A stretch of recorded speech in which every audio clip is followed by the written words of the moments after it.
Hello Kerbal Space fans, this is Rob with another Kerbal Space Program video. And today I am not doing anything specific. This is just a kind of like what I've been up to video. I'd love to hear from you guys to see what you guys have been up to and, you know, get some suggestions for future series as usual. So, I was actually working on something. If you guys remember my last video with the shuttles, I actually started getting really comfortable using that shuttle cockpit. And I was, doing that trick where I'd put one of, well, I can't do it anymore because it doesn't exist, but I was putting the shuttle cockpit, and then I was using one of these tanks underneath it, making kind of like a pickup truck looking thing, and then building stuff on here, and then building an SSTO behind it. And what I was trying to do is I was trying to make a SSTO that could get into lunar orbit, and then deploy like a rover that would land, and I wanted to make it a really versatile rover that could do all kinds of stuff. Here's my rover design. Let me show you guys how it works. Of course, made this attachable and whatnot. So as you can see, it's a little strange. Let me go ahead and show you how this works.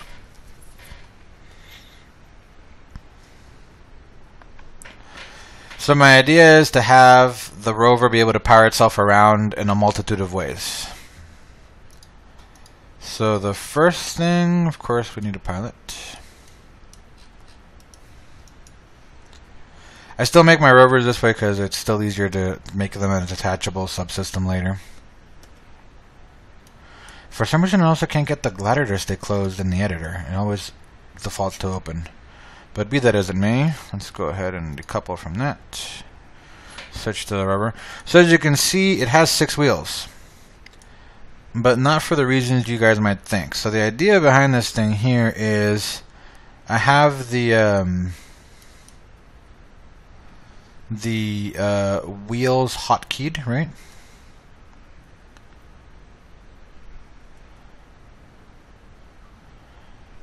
For some reason they weren't working there for a second. What is going on?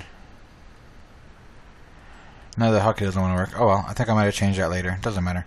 The way that I was doing it is I was hotkeying these bits of gear here, and that way I could have the rover sit on the powered wheels to, drive around.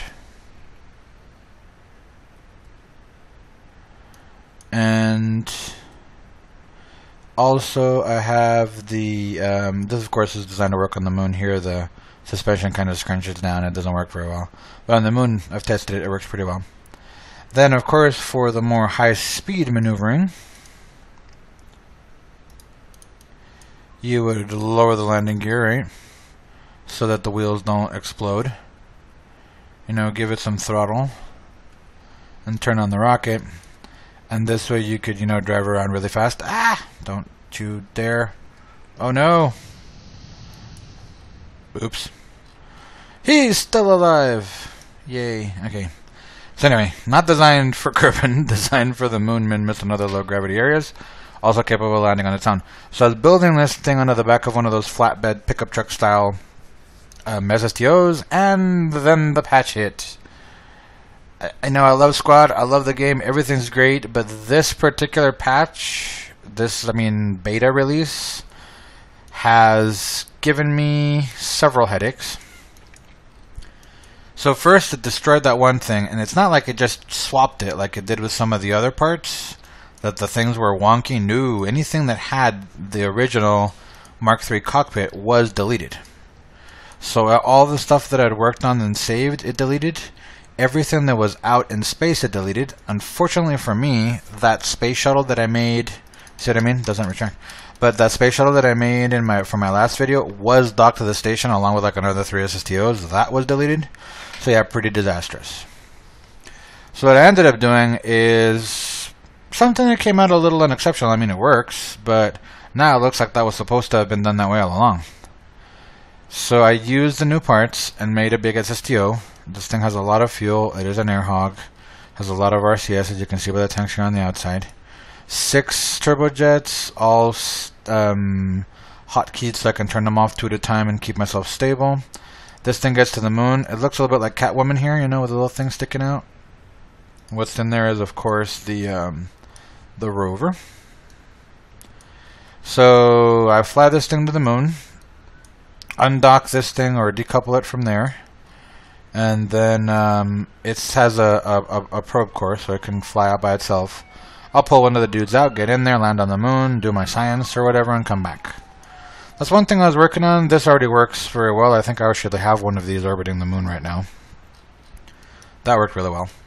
The second project I've been working on, and this one's kind of a weird idea. I built a very, very efficient SSTO. It's non-air hogging. This is my attempt at a non-air hogging interplanetary SSTO. Now, if this thing was 100% full of fuel, I don't think it'd make it into space. It's too heavy. So the trick here is that I've emptied most of the fuel out of it, fly it up there, dock it to the station, refuel it, and then take it to another planet. Part of the design that helps with that is the fact that all of these tanks are rocket tanks. They have oxidizer and liquid fuel. So if I fill this thing up, I'm not taking extra oxidizer or extra liquid fuel. It's all ready to be used by the atomic engines. And the atomic rockets there's two of those and one of these, meaning the amount of dead weight that I'm carrying for atmospheric flight is very little. It's just basically the intakes in this one turbojet. So with the addition of these little lifters, I think I can land this thing in Duna and bring it back. That's going to be my goal with this little design. A very, very simple non-air hogging SSTO that stops and refuels at the space station, then goes to Duna, lands, does science or whatever, and then comes back. Now, apart from that, one of the things that I was doing is, well, I watch a lot of YouTube, of course, and one of my favorite YouTubers for Kerbal Space Program is, no surprise to anybody, Veos. He the man, and he was just was doing a series of videos where he was checking out subscriber crafts. Sorry, I didn't make any submissions of my own, but I'm lazy. Sorry. But I did see on the second video, the last craft he showed us was a really, really cool SSTO with inverted wings. So I said, I can make one of those. The first one I made is this one. This one's really efficient, really light, and really small. So I decided I was going to make it sort of like my lifeboat and leave one of these docked to the station at all time. Kind of like they do in the ISS with the Soyuz. The wing design, I love it. It looks like a big solid wing, but it actually has control surfaces in the back, control surfaces in the front, and meshed into it one of those advanced canards. This gives us a lot of lift and control. You can see it has no tail fins, but it doesn't need any because it has these four things out here. And this thing flies really, really well. It gets into orbit with like a half a fuel load. That's why I'm using it as a lifeboat, because I don't actually need to refuel this when it gets to the space station. I just dock it and leave it there. And I know that I have way more than enough fuel to get somebody out. As you can see, the RCS balls are in there, so it's got that. The new editor system from the new patch lets you do this kind of things, like, for example, without using cubic octagonal struts and whatnot, sink in the docking port so it doesn't stick out and look ugly, and also sink in the landing gear. I've been doing a lot with that. I used to do this too with cubic octags, but now you just grab it and move it in, so it's great. So this thing actually came out very successful. I decided I was going to make an SSTO VTOL version of that one. That one didn't come out so well. It flies okay. Whoa, that's not it. It flies okay, but it doesn't make it into space very easily. I start to lose control at high speeds. So that's a work in progress, for sure. I was playing even more with the editor system to make it look cool. So you see here the wings are offset and there's like a gap, and then the docking port is sunk in, and you know how these winglets always have those circles in there, so I put the RCS balls in, and just putting a lot of attention to aesthetics. This is the old trick that I always do with the strut and the two tanks separating with the pusher engine, the lifter engine underneath. This thing takes off and flies very well, just I lose it in the high altitude, high speed part before I get it into space. So it's definitely a work in progress. While I was working on this one, I started to make another bigger one. I wanted a two-seater with the new cockpit. And the plane that I started to make really looked a lot like the plane from the X-Men. So I decided to make something like the plane from the X-Men. And I came up with this. I'm going to fly this one around. This one has 6 intakes and a lot of these strap-on intakes, both on the top and below. Has 6 on top, 6 below. 6 of the fuselage sections, so that I have, 240 units of just fuel. Of course, it has RCS because it's docking. It flies like a VTOL very well, so I put for the control thing, that trick I've always done. This one's so massive I needed to have 2 lifter engines. This is becoming one of my standard tricks now, that I put in the bay with the lifters and control wheels on the inside. This one I think also has the RCS tanks in there. Yep. So you got a cargo bay? Use it. Put everything in there. You see the engines are kind of scooted up. That's because the center of mass of this thing is actually right around here.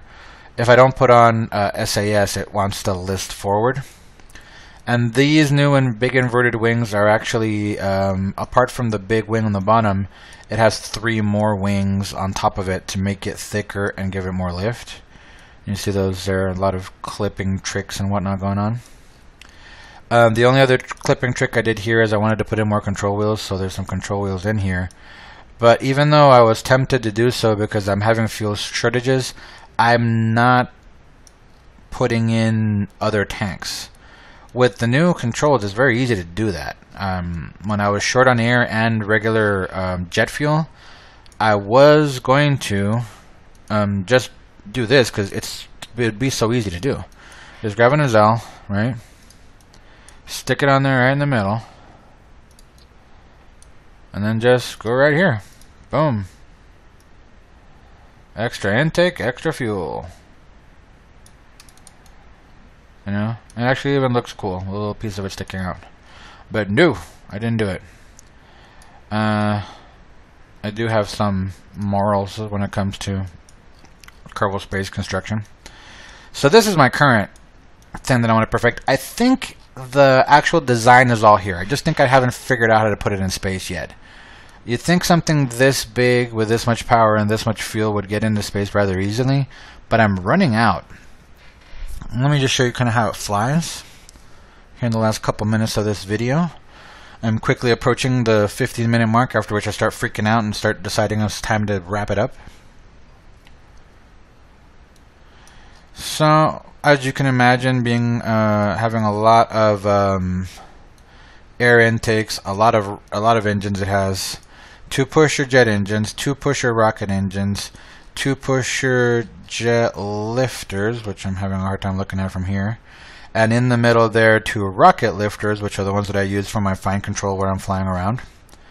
And let me kind of show you how that is for those of you that haven't seen me fly one of these before. I'm going to power everything on with 0 throttle. I'm going to hit 1 to shut down the pusher jets, 2 to shut down the pusher rockets, 5 to shut down the majority of the intakes to have better control. Now I'll throttle up. That'll just be the jets. The lifting rockets never powered on to begin with because I have them hotkeyed to spacebar. So one command turned them on, the other command shut them off. See there, you can see them in there. So this thing is of course set to hover almost perfectly. Now that the engines have spun up, you can see the landing gear bouncing. One of my favorite tricks, and I know that I got it well, is when I can just nose the nose forward, and that bounces me into the air just from hopping off of the landing gear. Oh wow, I didn't put on SAS and it stayed in one piece. Crazy. Okay. So it's very hard when you're trying to hover to try to hover still because you don't know which is straight down. That's what this is for as usual. Now I have a dot. So if I line it up on the dot, I know that my engines are pointing straight down. The rockets are so that if I need to pull up for any reason, I just hit spacebar and up I go. The reason why I shut down most of the intakes is because with all these intakes, it would build up such a massive amount of air that shutting down the intakes wouldn't get me to drop almost immediately. Right now, the only thing open are the radial engine bodies, which I have hotkeyed to 4. So if I hit 4, down I go. If I hit 4 again, up I go.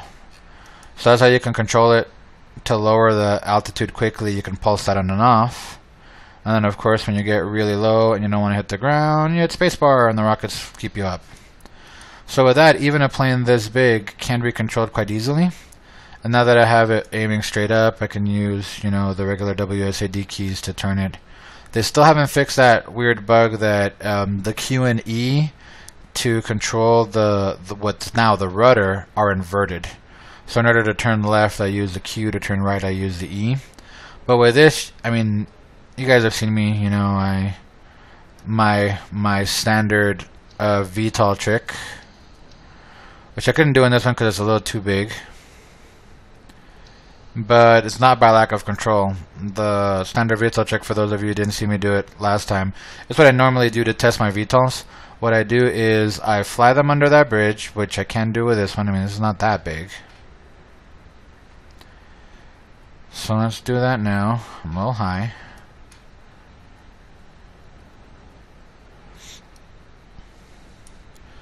I don't like so many lights. Let's cut the lights. So now that I'm coming over here, I start cutting that air to drop.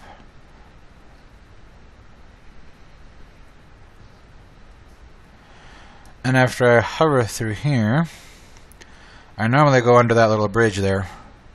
But the wings on this thing are entirely too wide. It wouldn't fit.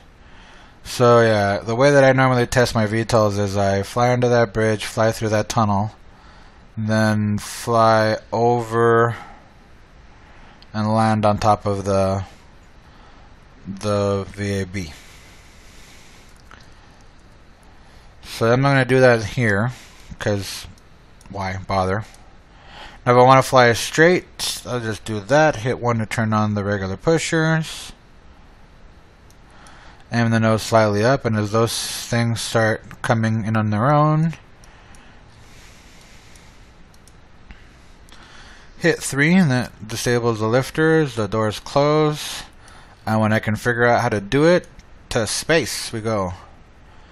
This thing has, because of these winglets and because of the ridiculous amount of control wheels that it has, it's pretty easy to fly. I mean, it just goes where I point it to go. It doesn't seem to have much in the way of steering loss, and it doesn't want to lose control on me even in the high altitudes.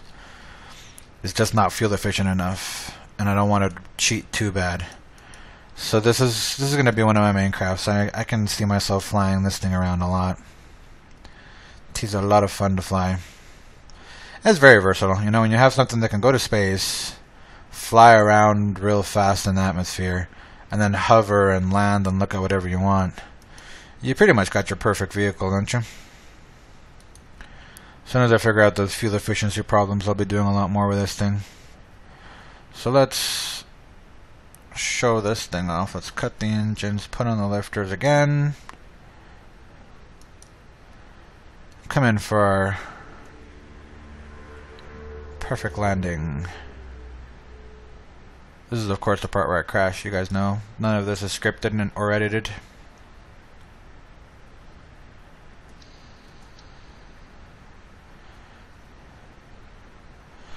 What are you doing? Yep, here we go. We're gonna crash now. Ah! Did they live? Oh no. Just a docking port and a burning engine. I have no idea why that happened. I lost power. It must have lost power to the control wheels because I didn't have any engines running or something. It just all of a sudden keeled over to the left. I mean, there is a thermovoltaic under there, so that's weird. Anyway, that's where I'm going to leave this. So thank you guys as usual for watching and putting up with my reckless flying and endangering of Kerbal lives. And thank you for watching again. Thank you for the new subscribers. There's a couple of you out there. Thank you very much. I appreciate you. And just reminding you guys to fly safe, take care, and stay tuned for my next video with Kerbal shenaniganry. Bye now.